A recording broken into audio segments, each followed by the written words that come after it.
Mga ka-K5 sensitibo ini nga balita.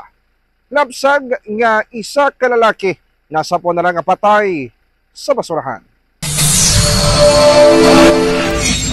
Nagapalanggit kag patay na sa nasapa ng napsag nga lalaki sa isa ka dam site sa barangay Bungka, Barotang Nuevo, Iloilo. Pasado alaw na sa hapon, Hulyo 19. Nakitan sa tigulang nga babae sa dam site ng napsag nga ginabantayan na sa balotob-tob sam kaburan ng edad nga nagaangot pa ang umbilical cord.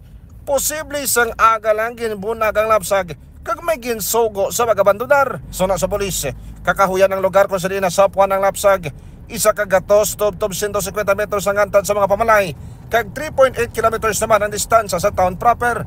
Ginhingagaw padara sa Don Jose Montfort Medical Center ang lapsag, pero gindeklarada dead on arrival.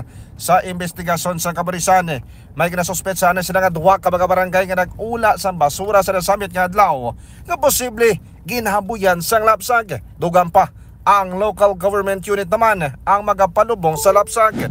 Actually, ang nakakita ninyo sa may lapsag, ang isa ka babae nga tingulang na hitingan natin kay na Gloria, no? Sang barangay Bungka. Masamtang nagpaguk sang basura. Dito yan, no? Pag nakakita, yung bata. Kag mga ka-K5, ang pag-angkon sa anak, kinakabig sang pipila, nga isa ka grasya nga gikan sa mahal nga makaako. Pero paano na lang kung iya matukiban nga ang grasya nga iya nga ginhatag ang ginhaboy lang sa basurahan? Balita nagikan sa Banwasang Barotang Nuevo. Ako naman si ka-K5 Aaron Rifoyo para sa Kampiyon na Balita.